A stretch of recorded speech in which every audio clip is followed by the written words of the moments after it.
जर तुम्हाला माझी रेसिपी आवडली असेल तर प्लीज सबस्क्राईब करा आणि बेल नोटिफिकेशनवरती क्लिक करा, म्हणजे तुम्हाला माझ्या नवीन नवीन रेसिपी बघायला मिळतील.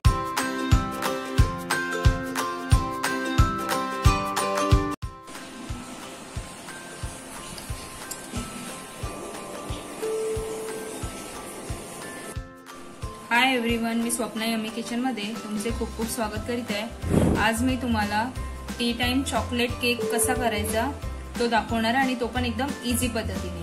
तर आपण स्टार्ट करूया. मी ते हाफ कप खजूर घेतले, ओले खजूर. आता ह्याचे मी बी मधून काढून घेतले. आता हे मी एका पॉट मध्ये घेते आणि ह्याच बाउलने मी अर्धा कप गरम दूध घेते. हे गरम दूध मी ह्याच्यामध्ये ऍड करते आणि मी हे असंच 10 मिनिटं भिजत ठेवते आणि 10 मिनिटानंतर तुम्हाला दाखवते कशा पद्धतीने करायचं. आता खजूर आपले मस्तपैकी सोक झाले, बघू शकता तुम्ही, म्हणजे मस्तपैकी भिजलेले आहे. आता हे सगळं मी ग्राइंड करून घेणार आहे मिक्सरमध्ये. मी हे सगळं मिक्सरमध्ये ग्राइंड करते. आता इथे मी एक मीडियम साईजचा बनाना घेतलाय, तो मी याच्यामध्ये स्मॅश करते. रूम टेम्परेचर दूध घेतलेलं आहे. आता याच्यामध्ये मी रूम टेम्परेचरचं हे दूध ऍड केलेलं आहे. आता हे सगळं मी ग्राइंड करून घेते. आता हे सर्व मी ग्राइंड करून घेते. आता हे ग्राइंड पूर्णपणे झालंय, बघू शकता तुम्ही कशा प्रकारे कलर आलाय आणि मस्तपैकी स्मूथ झालंय हे आपलं ग्राइंड. आता हे सगळं मी एका भांड्यात काढून घेते. इथे मी 3/4 कप मैदा घेतला.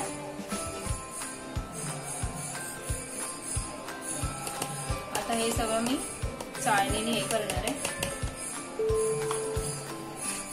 आता मी इथे 1/4 कप कोको पावडर घेतली, ती पण अशी ऍड करते याच्यामध्ये. 2/3 कप आयसिंग शुगर घेते. तुम्हाला जर गोडचं प्रमाण जर जास्त हवं असेल तर तुम्ही साखरेचं प्रमाण म्हणजे आयसिंग शुगरचं प्रमाण तुम्ही वाढवू शकता, कारण आपण इथे ऑलरेडी खजूर घेतलाय, त्यामुळे मी इथे 2/3 कप साखर घेतली, आयसिंग शुगर घेतली. ते मी 1 TSP बेकिंग पावडर घेतलंय.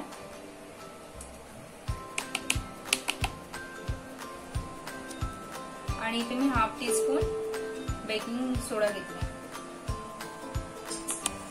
हे सगळं मी मिक्स करून घेतो. आता हे सगळं मी सिमने मिक्स करते. आता हे विस्कने ऑलरेडी मी हे बॅटर मिक्स करून घेतलंय. आता आपल्याला केकची कन्सिस्टन्सी ज्या पद्धतीने हवी आहे, म्हणजे नॉर्मली आपल्या केकची कन्सिस्टन्सी ज्या पद्धतीने असते ना, त्या पद्धतीने आपण कन्सिस्टन्सी ठेवणार आहे. तर ह्याच्यामध्ये मी रूम टेम्परेचर दूध मिक्स करते. आता त्याच्यामध्ये मी थोडं थोडं दूध ऍड करते. इथे मी कुकर घेतला आहे.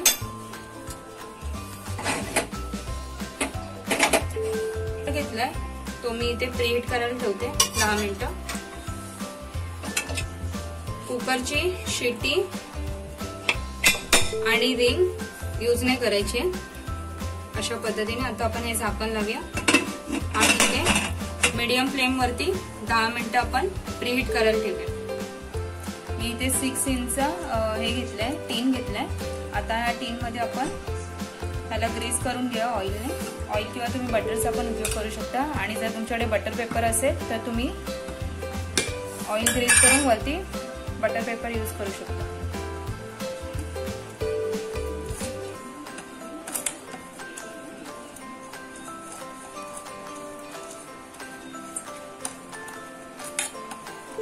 आता हे मी पूर्णपणे ग्रीस करून घेतलंय. तर माझ्याकडे आता बटर पेपर नाही, म्हणून मी हे मैद्याने पुन्हा थोडंसं हे करते, म्हणजे आपला जो केक आहे तो चिकटला नाही पाहिजे.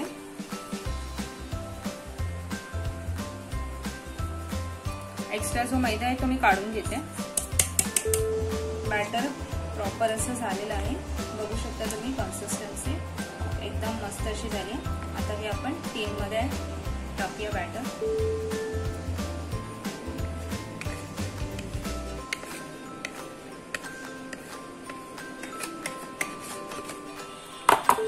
आता हे मी 2-3दा टॅप करते, म्हणजे त्याच्यामध्ये जे काही एअर किंवा बबल्स असतील ते निघून जातील. आणि वरून मी चोको चिप्स ऍड करते.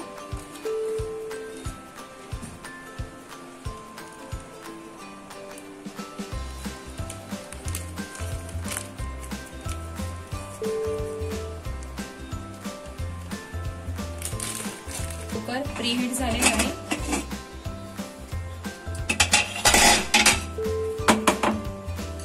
आता मी अशा पद्धतीने टीम ठेवला बरोबर मध्यभागी. आणि हे मी आता झाकण लावते. मी ऑलरेडी शिटी काढलेली आहे, रिंग पण काढलेली आहे. आणि ह्या पद्धतीने मी केक कुकर मध्ये बेक करून घेणार आहे. तर इथे मी 35 to 40 मिनिट्स ठेवणार आहे आणि त्याच्यानंतर तुम्हाला माझा केक दाखवते. आता ऑलमोस्ट 40 मिनिट्स झालेले आहे.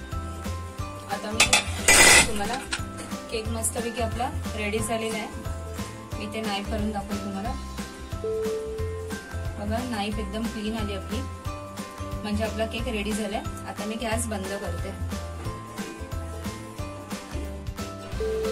आता आपला केक थंड झालेला आहे. आता मी तुम्हाला ओपन करून दाखवते. आता असं चारी साईडने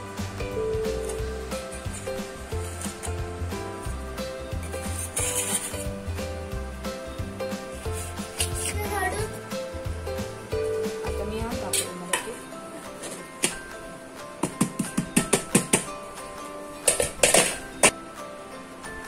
आता आपला केक मस्तपैकी असा रेडी झालेला आहे.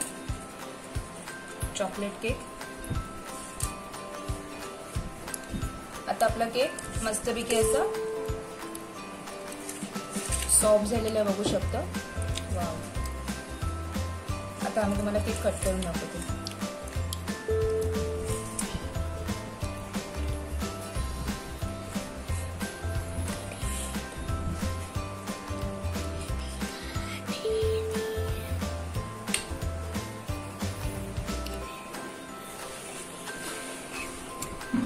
मस्त असा आपला हा चॉकलेट केक रेडी झालेला आहे. तुम्हाला हा माझा व्हिडिओ आवडला असेल तर प्लीज लाईक करा, शेअर करा, सबस्क्राईब करा आणि कमेंट्स बॉक्समध्ये कमेंट्स द्यायला विसरू नका. Thank you and good bye.